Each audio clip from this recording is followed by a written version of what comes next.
नमस्ते दोस्तों। जैसा कि आप सब जानते हैं कि मैंने एक वेबसाइट बनाया है जिसका नाम है treasureinside.in। इस वेबसाइट का बेसिक मतलब यही है कि खजाना कहाँ है। बहुत कोई खजाना कहीं और खोजते रहते हैं, लेकिन एक्चुअल खजाना जो होता है वो हमारे दिमाग में होता है। अगर ये सही से काम करेगा तो हम बहुत सा वेल्थ क्रिएट कर सकते हैं। इस वेबसाइट को बनाने का बेसिक मतलब यही है कि आप सबको बताना कि हम स्टॉक मार्केट में कैसे इन्वेस्ट करते हैं। बहुत से लोग होंगे जो स्टॉक मार्केट में इन्वेस्ट तो करते हैं लेकिन पैसा बना नहीं पाते और फाइनली पैसा लॉस कर देते हैं। तो मैं ये वेबसाइट उन्हीं लोगों के लिए बनाया हूँ जो स्टॉक मार्केट में इन्वेस्ट करना तो चाहते हैं या करते भी हैं पर पैसा नहीं बना सकते, क्योंकि उनका प्रिंसिपल वैसा होता नहीं है जिनसे लगे कि वो पैसा बना सकते हैं।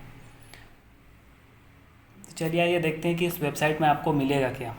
सबसे पहले यहाँ कुछ आर्टिकल मिलेगा आपको जो आपको मैं कहूँगा कि जानना चाहिए। अगर आप स्टॉक मार्केट में एंटर करना चाहते हैं तो ये आर्टिकल आपके लिए बहुत बेनिफिशियल हो सकता है। इसमें मैं बेसिकली कवर करने वाला हूँ finance, investing, stock market, analysis और कुछ बुक का विजडम प्लस बिहेवियरल फाइनेंस। चलिए हम बारी बारी से एक एक को समझते हैं। सबसे पहला फाइनेंस, ये एक नॉर्मल वर्ड है जो हर किसी को आता है। इसमें किया क्या जाता है, सबसे पहले पैसा कमाया जाता है कुछ काम करके, फिर सेव किया जाता है, फिर उसे कुछ काम में खर्च किया जाता है, जैसे फूड, घर, बच्चों की पढ़ाई, वटेवर जो भी आप चाहते हैं उसमें खर्च किया जाता है। उसके बाद उसे इन्वेस्ट किया जाता है। यही बेसिक मतलब है फाइनेंस का। बहुत से लोग फाइनेंस वर्ड में गड़बड़ा जाते हैं।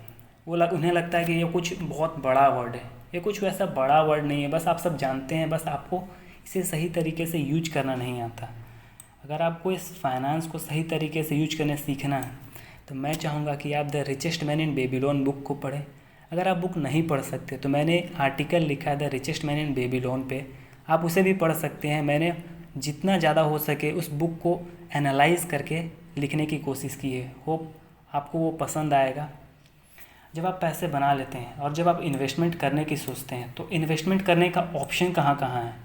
सबसे पहला बैंक, दूसरा कमोडिटी, हम जो गोल्ड या सिल्वर खरीदते हैं। इंडिया में ज़्यादातर लोग गोल्ड या सिल्वर ही खरीदते हैं, ऐसा कुछ और दूसरा कमोडिटी तो खरीदते नहीं हैं। रियल इस्टेट, इंडिया में बहुत फेमस है रियल इस्टेट। सब कोई चाहता है कि ज़मीन खरीदे, घर खरीदे। ये एक प्राइड की तरह देखा जाता है कि इस पर्सन के पास इतना रियल इस्टेट है। और बिज़नेस में मेरा एक्चुअल मतलब ये नहीं कि आप डायरेक्ट स्टॉक मार्केट में घुस जाएं। आप अपने घर के अगल बगल में बिज़नेस खोल सकते हैं जहां आप इन्वेस्ट कर सकते हैं। जैसे कोई अगर आपके बगल में गुमटी लगा रहा है, लाइसेंसी वाला अगर कुछ लगा रहा है दुकान है और उसके पास पैसा का शॉर्टेज है तो आप उसे पैसा दे सकते हैं और आप उससे कुछ इंटरेस्ट चार्ज कर सकते हैं, या उससे जब प्रॉफिट हो तो आप उसे डिविडेंड प्राप्त कर सकते हैं। यही मतलब होता है इन्वेस्टिंग का। तो फाइनेंस में आप पैसा को बचाएं और इन्वेस्ट कीजिए, उसके बाद आप उसे बिजनेस में लगाएं। मैं बिज़नेस पे इसीलिए बोल रहा हूँ क्योंकि बाकी सब जो इन्वेस्टमेंट का ऑप्शन है वो उतना कुछ खास बढ़िया नहीं है। कैसे, वो मैं आपको आर्टिकल में बताऊँगा। मैं यहाँ बस बता रहा हूँ कि मैं एक्चुअल में यहाँ करने क्या वाला हूँ। बिज़नेस में आप स्टॉक मार्केट में इन्वेस्ट कर सकते हैं बोला मैं, क्योंकि मैं यहाँ आपको बस स्टॉक मार्केट में इन्वेस्ट करने का तरीका ही बताऊँगा, तो मैं इसी पे ज़्यादा फोकस करूँगा।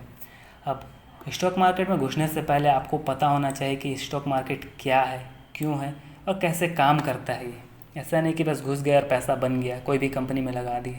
और इक्विटी के बारे में आपको समझना ज़रूरी है कि वो कैसे काम करता है, प्राइस फ्लक्चुएशन कैसे होता है।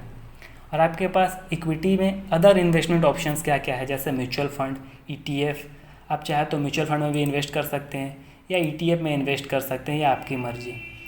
जब आपको बेसिक समझ में आ जाए तब आप किसी कंपनी का एनालिसिस पे जा सकते हैं। एनालिसिस में बेसिकली आपको करना क्या होता है। बहुत से लोग बोलते हैं ये देखो वो देखो, ज़्यादा कुछ वैसा देखना नहीं होता है। बस आपको बेसिक अंडरस्टैंडिंग होना चाहिए बिजनेस का। आप एनुअल रिपोर्ट पढ़िए और जो कॉन्फ्रेंस कॉल होता है उसको पढ़िए, उससे आपको बहुत कुछ समझ में आएगा कंपनी के बारे में।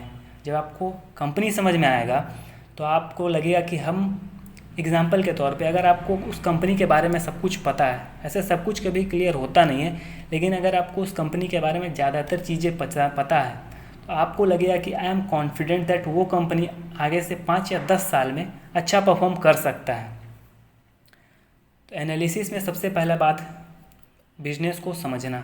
उसको समझने के लिए आपको उसका एनुअल रिपोर्ट पढ़ना होगा, कॉन्फ्रेंस कॉल अटेंड करना पड़ेगा, उसका जो कॉम्पिटिटर है उसका भी आपको एनुअल रिपोर्ट पढ़ना पड़ सकता है, और जो मैनेजमेंट है उसके बारे में आपको इन्फॉर्मेशन रखना चाहिए, बहुत ज़रूरी है ये। और इसे कैसे रखना है ये मैं आगे बताऊंगा।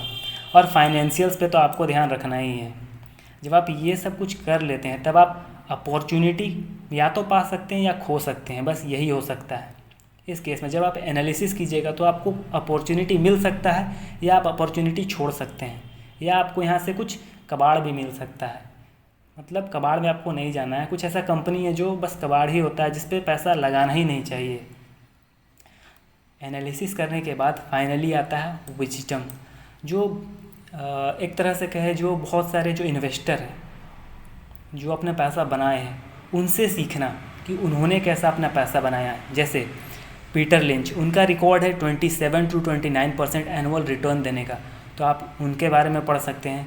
आप चार्ली मुंगर के बारे में पढ़ सकते हैं, आप बर्कशायर हैथवे के बारे में पढ़ सकते हैं, कैसे लेटर टू शेयर होल्डर जो बर्कशायर हैथवे हमेशा हर ईयर पब्लिश करता है, आप उसे पढ़िए, आपको इससे बहुत सा नॉलेज मिलेगा। और जो ह्यूमन बिहेवियर होता है, कोई भी चीज़ हम खरीदते हैं because of this human behaviour, ये बहुत मैटर करता है। जब आप इसे पढ़ेंगे आपको शुरू में कुछ समझ नहीं आएगा, आपको यह एनालिसिस तक भी आने में बहुत टाइम लग सकता है, लेकिन जब आप एनालिसिस को क्रॉस करके विजडम में आइएगा और जब आप ह्यूमन बिहेवियर को पढ़िएगा, जब आप ह्यूमन बिहेवियर को पढ़िएगा तो आपको समझ में आएगा कि हमारा जो डिसीजन होता है वो हमारा बिहेवियर पे होता है। पैसा तो आप बना लीजिएगा एनालिसिस से, लेकिन अपना बिहेवियर को कंट्रोल कर पाना, जब आपके पास पैसा नहीं है और जब आपके पास पैसा बहुत है तब ह्यूमन बिहेवियर को कंट्रोल कर पाना बहुत मुश्किल होता है। आपने हर्षद मेहता का अभी जो स्कैम 1992 आया उसमें देखा कि कैसे ह्यूमन बिहेवियर के वजह से वो सक्सेस भी पाया और अपने खुद को डिस्ट्रॉय भी कर लिया, बस उसी ह्यूमन बिहेवियर के वजह से। तो उसे कंट्रोल करना बहुत ज़रूरी होता है। इसमें सबसे इम्पोर्टेंट बिहेवियर ही होता है। अगर आपको ह्यूमन बिहेवियर सीखना है तो मैं चाहूँगा कि आप 2-3 व्यक्ति हैं जिनका बुक पढ़ें, जैसे थिंक फास्ट एंड स्लो, ये बुक पढ़ सकते हैं। Berkshire letter to shareholder पढ़ सकते हैं। उसके बाद चार्ली मुंगर का बुक भी आप पढ़ सकते हैं, उस पर आपको बहुत कुछ जानने को मिलेगा। वो बुक आपको इन्वेस्टिंग नहीं सिखाएगा, उस बुक में आप सीखेंगे विजडम सीखेंगे एक तरह से। उसमें आपको बताया गया लाइफ कैसे जीना है। इसीलिए मैं बोलता हूँ कि बिहेवियर बहुत ज़रूरी है इन्वेस्टिंग में आने के लिए। लास्टली, टेक्नोलॉजी को अपना फ्रेंड बनाइए ना कि दुश्मन।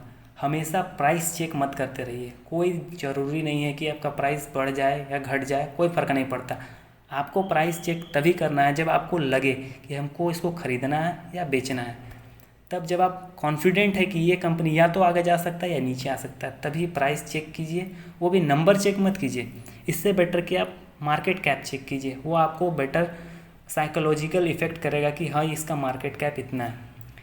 जब आप ये सब कुछ कर लेते हैं तब फाइनली बिहेवियरल फाइनेंस का जो बात आता है, मैं पहले ही बोल रहा था, इसमें आपको समझने मिलेगा what is human brain and how to understand it. हम लोग अपना डिसीजन कैसे लेते हैं। इंसान के पास 2 तरह का दिमाग होता है। जैसे कि सबसे पहला दिमाग, आप बाइक चलाते हैं, बाइक चलाने में आपको रास्ता दिखता है लेकिन आपका दिमाग एक्चुअली में सबकॉन्शियसली काम करता है। आप हर जगह एक्सेलरेटर लेना है, क्लच लेना है, ये नहीं करते हैं, बस चलता रहता है। ये होता है जो सबकॉन्शियस माइंड होता है। जबकि कॉन्शियस माइंड जब आपसे कोई क्वेश्चन पूछता है तो आप सोच के जब जवाब देते हैं तो वो होता है दूसरा दिमाग। तो ये 2 तरह का दिमाग होता है। अगर हम रैशनली सोचेंगे, जब हम सोच के कोई डिसीजन लेंगे, मतलब ये जो रैशनल वर्ड है इसमें आपको पूरा एनालाइज करना है, अपना बिहेवियर को भी एनालाइज करना है कि क्या मैं किसी स्टॉक में इसलिए तो नहीं घुस रहा हूँ कि मुझे किसी ने बोला, या मैं ये जानता हूँ इसीलिए मैं घुस रहा हूँ, बस विदाउट एनालिसिस। या एनालिसिस करने के बाद भी आपका झुकाव उसकी तरफ इसीलिए है क्योंकि आपके घर में उसका प्रोडक्ट यूज होता है। ये सबसे थोड़ा बाहर निकल के सोचना होगा। बी रैशनल, मतलब ये सोचना कि इस कंपनी को अगर मैं लूँ तो क्यों लूँ, सब कुछ एनालिसिस करने के बाद। और उसके बाद आपको ये ज़रूर पता होना चाहिए कि आप क्या जानते हैं और आप क्या नहीं जानते, क्योंकि कंपनी के बारे में जब भी आप एनालिसिस कीजिएगा आपको पूरा चीज़ क्लियर कभी नहीं होगा। जब हर चीज़ क्लियर हो गया तो समझ जाइए कि वो आपके हाथ से फिसल चुका है अपॉर्चुनिटी। तो आपको ये पता होना चाहिए कि आप क्या जानते हैं और आप क्या नहीं जानते, इसके बारे में आपको पता होना ही चाहिए। एग्ज़ाम्पल के तौर पे कंपनी आज से 5 साल में कितना ग्रो कर सकता है, 10%, 20%, 50%, ये हम एस्टिमेट कर सकते हैं। लेकिन आपको ये भी पता होना चाहिए कि अगर हमारा एस्टिमेशन गलत हुआ, मतलब हम जानते नहीं हैं कि एस्टिमेशन हो सकता है, जो हम एज्यूम किए हैं, तो हो सकता है आपको उससे पहले उसे बेचना पड़े। होप ये लास्ट पॉइंट आपको समझ में आया होगा, क्योंकि इसके लिए मैं आपको बिहेवियरल फाइनेंस का एक अलग से लेक्चर लाऊंगा, उसमें मैं इसे पूरा क्लियर करूंगा। तो मैं आशा करता हूँ कि आपको ये जो पूरा वीडियो है वो समझ में आया होगा। अगर आपको समझ नहीं आया तो मैं चाहूँगा कि आप मेरे वेबसाइट पे आए, एक बार विज़िट करें, आपको बहुत से नॉलेज मिलेगी, विजडम मिलेगा। और मैं ये इसलिए नहीं बोल रहा हूँ कि ये मेरा वेबसाइट है, आप आइए एक बार चेक कीजिए, आपको खुद ही पता चलेगा। अगर आपको लगे कि नहीं है तो आप मत आइए, कोई दिक्कत नहीं है। मैं नहीं चाहता हूँ कि आप किसी शॉर्ट टर्म ट्रिक पे जाएं और अपने पैसे को डुबा दें। इसी के साथ मैं अपने नोट को ख़त्म करना चाहूँगा। अगर आप फाइनेंशियल लिटरेसी बढ़ाना चाहते हैं और आप चाहते हैं कि आपके दोस्त अपने पैसे को नहीं डुबाएं शेयर मार्केट में, तो मैं चाहूँगा कि आप इस वीडियो को लाइक और शेयर कर दें ताकि उन्हें भी इस तरह की जानकारी मिले। और फाइनली धन्यवाद दोस्तों।